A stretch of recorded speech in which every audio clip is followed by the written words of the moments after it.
बना चुका हूं, डिस्क्रिप्शन में आपको लिंक मिल जाएगी, अगर नहीं देखी है तो अभी देख लीजिए। तो पिछली वीडियो में हम लोगों ने बात की थी कि टेंस के 3 प्रकार होते हैं, प्रेजेंट, पास्ट एंड फ्यूचर, और इन्हीं 3 प्रकारों को 4-4 भागों में बांटा गया है और टोटल मिलाकर के ये हो गए 4 तिया 12।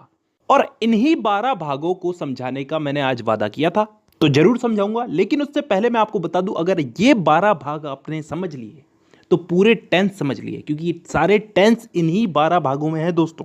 लेकिन ये 12 भाग हमें आसानी से समझ में आए, इसके लिए मैं सुविधा करना चाहता हूं। यानी इनको समझने से पहले एक चीज हम समझ लेते हैं, बहुत ही इंपॉर्टेंट चीज है, इसको समझे बिना हम टेंस नहीं समझ सकते। सब्जेक्ट, ऑब्जेक्ट और वर्ब, ये 3 नाम आपने कहीं ना कहीं, किसी ना किसी, कोई ना कोई जगह पे जरूर सुने होंगे। इन तीनों में सबसे महत्वपूर्ण चीज है वर्ब। वर्ब को हम हिंदी में बोलते हैं क्रिया, या कह लो कोई काम। सब्जेक्ट का मतलब कोई भी व्यक्ति, जैसे मैं, तुम, रमेश, सुरेश, गीता, सीता वगैरह वगैरह। और ऑब्जेक्ट का मतलब कोई चीज, कोई वस्तु। अब ये तीनों मैंने बता दिए, तीनों समझ में आने के लिए हमको एग्जाम्पल लेने पड़ेंगे। पहला एग्जाम्पल मैं लेता हूं, मैं फुटबॉल खेलता हूं, आई प्ले फुटबॉल। इसमें आई सब्जेक्ट है, फुटबॉल ऑब्जेक्ट है और प्ले वर्ब है, क्रिया है। अब आपने वर्ब की फर्स्ट, सेकंड और थर्ड फॉर्म का नाम तो सुना ही होगा। यह किस काम आती है समझाता हूं। देखिए, अभी हमारे पास वाक्य है मैं फुटबॉल खेलता हूं, आई प्ले फुटबॉल। इसमें प्ले जो है ये वर्ब है और प्ले वर्ब की फर्स्ट फॉर्म है। अब मान लो इसी की जगह हमारे पास वाक्य होता कि मैं फुटबॉल खेलता था, तो ये फर्स्ट फॉर्म जो है वर्ब की, ये बदल जाती सेकंड फॉर्म में, यानी कि प्ले की जगह प्लेड हो जाता, आई प्लेड फुटबॉल। यहां पे सब्जेक्ट चेंज नहीं हुआ, ऑब्जेक्ट चेंज नहीं हुआ, सिर्फ वर्ब की फॉर्म चेंज हुई। फर्स्ट फॉर्म से वर्ब की सेकंड फॉर्म हो गई, प्ले बन गया प्लेड। तो आई प्लेड फुटबॉल, मैं फुटबॉल खेलता था। तो दोस्तों यहां पे सब्जेक्ट, ऑब्जेक्ट और वर्ब क्लियर है। सब्जेक्ट किसी व्यक्ति को बोलते हैं, ऑब्जेक्ट किसी चीज को बोलते हैं और वर्ब जो वो काम कर रहा है उसे बोलते हैं। अब हम चलते हैं हमारे उन टेंस के 12 भागों पे, जिन्हें समझने से हमें टेंस समझ में आएंगे, और इन सबको मैं एग्जाम्पल दे दे के समझाऊंगा। तो एग्जाम्पल्स को समझने के लिए सब्जेक्ट ऑब्जेक्ट समझना जरूरी था। तो अब शुरू करते हैं इन 12 भागों को समझना। अब यार पहले तो ये इंडेफिनेट वाले समझ लेते हैं, प्रेजेंट इंडेफिनेट, पास्ट इंडेफिनेट और फ्यूचर इंडेफिनेट। तो पहले हम समझते हैं प्रेजेंट इंडेफिनेट। हाँ, तो अब इसको मैं एग्जाम्पल देकर के समझाऊंगा। 3 टाइप के मैं आपको इसमें एग्जाम्पल्स दूंगा, अफर्मेटिव, नेगेटिव और इंटेरोगेटिव। जिसे हिंदी में बोले तो सकारात्मक, नकारात्मक और प्रश्नवाचक। और उसके बाद कुछ इंपॉर्टेंट रूल्स है वो याद करने हैं, उसके बाद ये भाग कंप्लीट। तो शुरू करते हैं। मैं किताबें पढ़ता हूं, आई रीड बुक्स। यहां पे मैं सब्जेक्ट हूं, किताबें ऑब्जेक्ट है और पढ़ना एक क्रिया है, यानी कि वर्ब है। तो सब्जेक्ट आई, पढ़ने का रीड वर्ब रीड और object books, I read books. चलिए इसी को नेगेटिव में बनाते हैं। मैं किताबें नहीं पढ़ता हूं, I do not read books. यहां पे ये डू नॉट क्यों आया ये मैं बाद में समझाऊंगा, लेकिन अभी इतना समझो कि यहां पे आई वही सब्जेक्ट, रीड वर्ब और किताबें बुक्स ये ऑब्जेक्ट। इसी का हम लोग एक इंटरोगेटिव एग्जाम्पल लेते हैं। इंटरोगेटिव यानी कि प्रश्नवाचक। क्या मैं किताबें पढ़ता हूं, डू आई रीड बुक्स। चलिए अब यहीं से ही हम लोग नियम चालू करते हैं।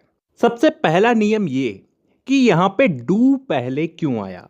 तो दोस्तों कोई भी वाक्य अगर क्या, कब, कहां, कैसे, क्यों इन शब्दों से चालू होता है तो सब्जेक्ट के पहले, मतलब यहां पे सब्जेक्ट आई है यानी कि मैं हूं, तो इस आई के पहले डू या फिर डज का प्रयोग किया जाएगा। लेकिन यहां पे डू का प्रयोग ही क्यों किया गया, डज का प्रयोग भी किया जा सकता था।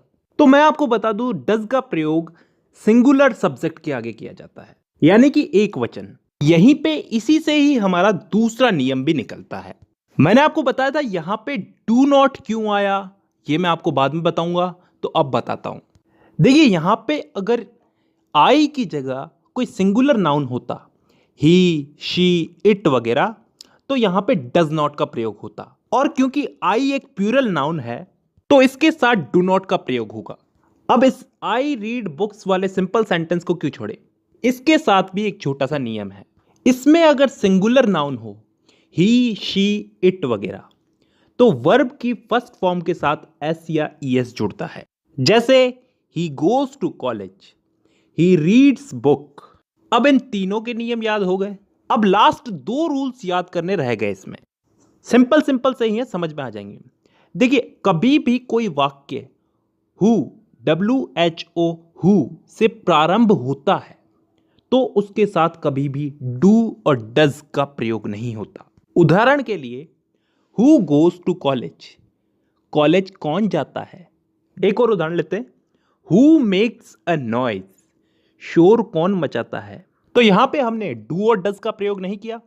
अब एक लास्ट नियम और याद कर लो, कभी भी डू और डज, वाक्य में कभी भी डू और डज हेल्पिंग वर्ब के रूप में यूज होता है तो मेन वर्ब के साथ एस या ईएस हटा दिया जाता है। भाई मेन वर्ब तो काम करना ही हो गया, खाता हूं, जाता हूं, पहनता हूं, नहाता हूं वगैरह वगैरह, और ये डू और डज तो हेल्पिंग वर्ब है ना, तो इनके लगने पे एस या ईएस हट जाएगा। अब चलते हैं हम पास्ट इंडेफिनेट पे।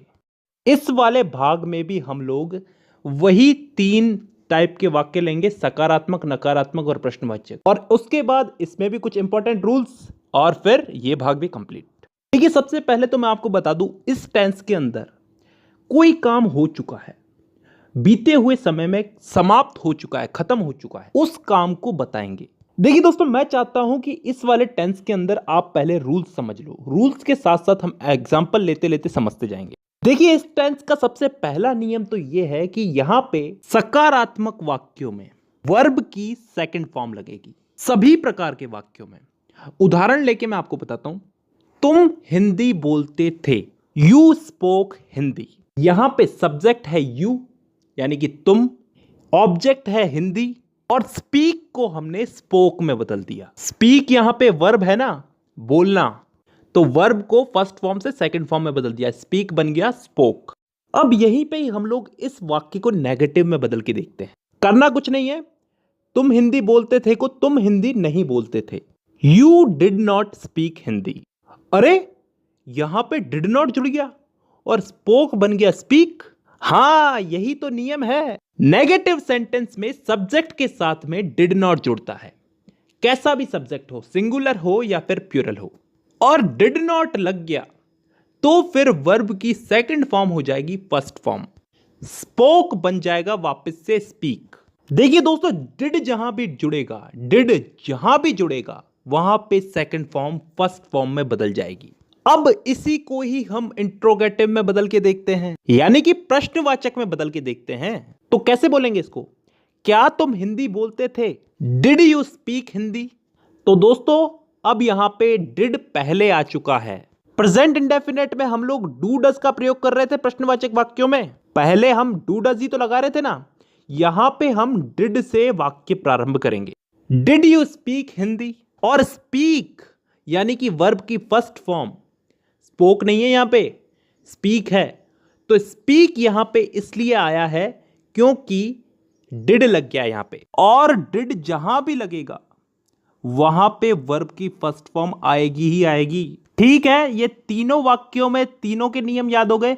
अब एक लास्ट नियम और याद कर लो, पिछले वाला ही है, हु, WHO, हु से प्रारंभ होने वाले वाक्यों में डिड का प्रयोग नहीं करते। उदाहरण के लिए, कॉलेज कौन गया, हु वेंट टू कॉलेज, यहां पे डिड नहीं आया ना, और डिड नहीं आया तो वर्ब की फर्स्ट फॉर्म तो सेकंड फॉर्म में बदलेगी। हु वेंट टू कॉलेज, यहां पे वेंट जो है वर्ब की सेकंड फॉर्म है। Go went gone, go first form, second form went, और थर्ड फॉर्म गॉन। अब हमारा ये भाग भी कंप्लीट हो गया। अब हम चलते हैं अगले भाग में, यानी कि फ्यूचर इंडेफिनिट टेंस में। इसमें भी वही 3 टाइप के वाक्य, अफर्मेटिव, नेगेटिव और इंट्रोगेटिव, उसके बाद कुछ इंपॉर्टेंट रूल्स, और फिर आज की क्लास की छुट्टी। तो शुरू करते हैं। देखिए, इस वाले टेंस में भविष्य में होने वाले किसी भी काम, कोई सा भी काम हो, उसके लिए इस टेंस का उपयोग करते हैं। जैसे मैं अफर्मेटिव सेंटेंस में एक एग्जांपल लेता हूं, आप हिंदी बोलेंगे, यू विल स्पीक हिंदी। यहां पे विल लग जाएगा, विल, ठीक है। इसके साथ वर्ब की फर्स्ट फॉर्म लगेगी। देखिए यहां पे मैंने स्पीक बोला है, स्पोक नहीं बोला, तो बस इतना याद रखना है। देखिए शैल और विल का उपयोग होता था पहले, लेकिन अब ये लफड़ा नहीं है, तो आप सिर्फ विल ही याद रखो, हर वाक्य में विल ही लगेगा। अब इसी को ही हम नेगेटिव में लेते हैं। आप हिंदी नहीं बोलेंगे, you will not speak Hindi. यहां पे कुछ फर्क दिखा आपको? यहां पे बस नॉट शब्द जुड़ा है। नॉट शब्द कहां जुड़ा है? विल के बाद और वर्ब से पहले। वर्ब क्या है हमारी यहां पे? स्पीक। काम तो